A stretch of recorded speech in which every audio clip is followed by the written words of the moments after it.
আসসালামু আলাইকুম। বাংলা সহজ রান্না চ্যানেলে আপনাদের সকলকে স্বাগত। আশা করছি আপনারা সকলেই খুব ভালো আছেন। আজকে আমি আপনাদের কাছে নতুন একটা রেসিপি নিয়ে চলে এসেছি। আজকে আমি আপনাদেরকে তৈরি করে দেখাবো পুকুরের ধরা টাটকা কই মাছ ও শোল মাছের রেসিপি। এই মাছের ঝোল কিন্তু ছোট বড় সকলেরই খুব উপকার। তো সবার প্রথমে মাছগুলোকে আমি ভেজে নেব। এই মাছগুলো দেখতেই পাচ্ছেন একদম টাটকা ধরা, এত লাফাচ্ছে যে বাছাই যাচ্ছে না, সেই জন্য আমি এখানে একটু ছাই নিয়ে নিয়েছি। ছাই নিলে কিন্তু হাত দিয়ে হরকাবে না, সেই জন্য ছাই দিয়ে আমি মাছগুলোকে এইভাবে বেছে নিচ্ছি। তো আমি সব মাছগুলোকে খুব ভালো করে বেছে নেব, সেটা আমি আপনাদেরকে দেখিয়ে দিচ্ছি। তো বন্ধুরা, আমার চ্যানেলে যারা নতুন বন্ধু এসেছেন তারা অবশ্যই আমার চ্যানেলটিকে সাবস্ক্রাইব করে দেবেন, পাশে থাকা বেল আইকনটি প্রেস করে দেবেন যাতে আমার ভিডিও সবার প্রথমে পৌঁছে যায়। এইভাবে দেখতে পাচ্ছেন আমি মাছগুলোকে খুব কম সময় তাড়াতাড়ির মধ্যে বেছে নিচ্ছি। তো আমি আপনাদেরকে একটা কই মাছ বেছে দেখিয়ে দেবো। দেখতে পাচ্ছেন কই মাছটা খুব ভালোভাবে বাছা হয়ে গিয়েছে। এরপর আমি একই রকমভাবে শোল মাছটাকেও বেছে নেব। মাছটা দেখতেই পাচ্ছেন এতটা লাফাচ্ছে যে বাছাই যাচ্ছে না। তো এই মাছ বাছার সময় কিন্তু খুব সাবধানে বেছে নিতে হবে, নাহলে কিন্তু হাত কেটে যাওয়ার ভয় থাকে। তো বন্ধুরা, আমার এই রেসিপিটা কিন্তু প্রথম থেকে শেষ পর্যন্ত আবারও বলছি দেখার জন্য অনুরোধ রইল।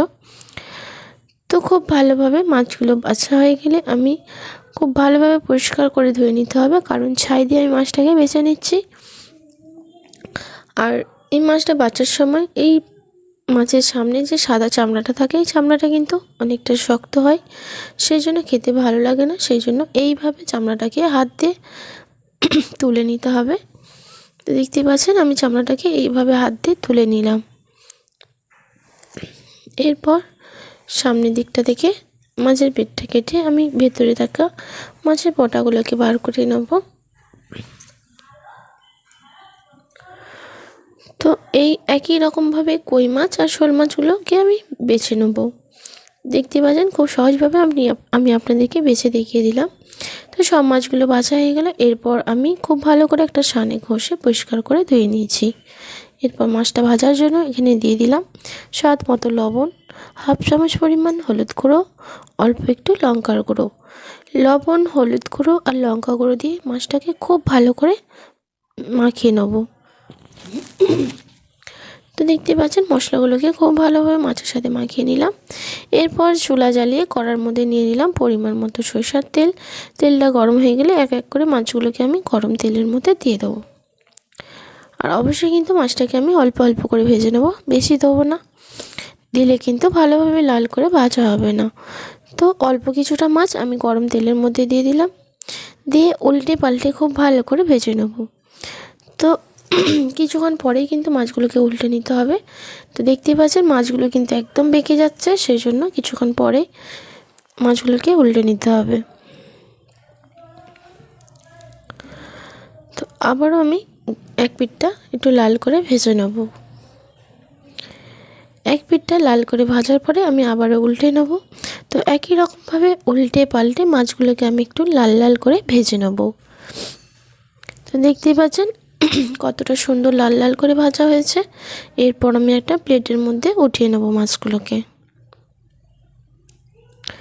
একই রকমভাবে বাকি মাছগুলোকেও কিন্তু আমি তেলের মধ্যে দিয়ে একটু লাল লাল করে ভেজে নেব। তো ফাইনালি সব মাছগুলোকে আমি খুব ভালো করে ভেজে নিয়েছি। এরপর কড়াই থাকা যে তেলটা আছে এর মধ্যে আমি রেসিপিটা শুরু করে দেব।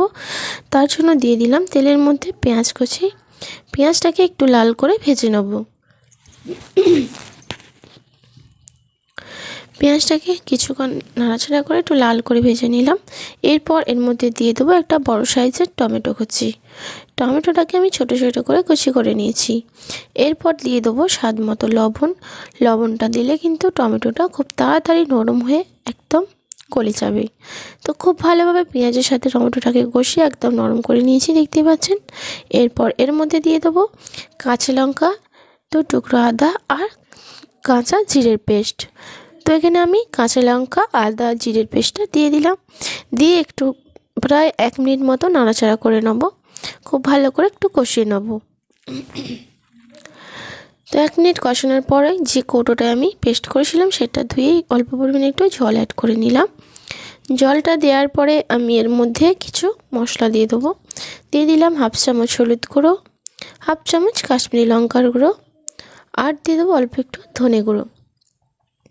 তো এখানে বাড়ির তৈরি আমি ধনে গুঁড়োটা নিয়ে নিয়েছি। তো সব মশলাগুলো দিয়ে আমি খুব ভালো করে কষিয়ে নেব। তো আমি এখানে 2 থেকে 3 মিনিট মতন মশলাটাকে খুব ভালো করে কষিয়ে নিয়েছি। দেখতেই পাচ্ছেন কালারটা একদম চেঞ্জ হয়ে গিয়েছে, আর মশলার থেকে কিন্তু সাইডে একদম তেল ছাড়তে শুরু করে দিয়েছে। এরপর এর মধ্যে দিয়ে দেবো পরিমাণ মতো জল। জলের পরিমাণটা কিন্তু অবশ্যই বুঝে দিতে হবে, কারণ এই পুকুরের মাছের মধ্যে কিন্তু এই কই মাছে আমি ঝোল রাখবো, সেই জন্য জলটা অবশ্যই বুঝে দিতে হবে। তো জলটা পরিমাণ মতো দিয়ে দিলাম। এরপর জলটা ফুটতে শুরু করলে ভেজে রাখা মাছগুলো আমি এর মধ্যে দিয়ে দেবো। মাছগুলো দেওয়ার পর খুব ভালো করে নাড়াচাড়া করে জলের মধ্যে মিশিয়ে নেবো মাছগুলোকে। এরপর ঢাকনা এঁটে আমি 2 থেকে 3 মিনিট মতো মাছগুলোকে ফুটিয়ে নেব।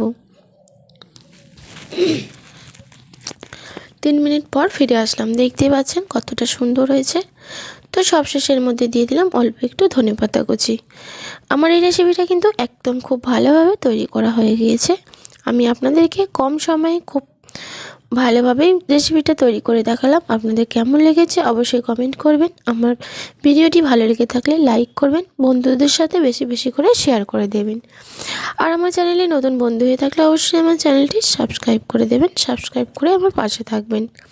তো বন্ধুরা, এই রেসিপিটা দেখতে যতটা সুন্দর হয়েছে খেতে কিন্তু দারুণ টেস্ট হয়। আমরা এই ভিডিওটি আজ এই পর্যন্তই শেষ করলাম। আপনারা সকলেই ভালো থাকবেন, সুস্থ থাকবেন। ধন্যবাদ।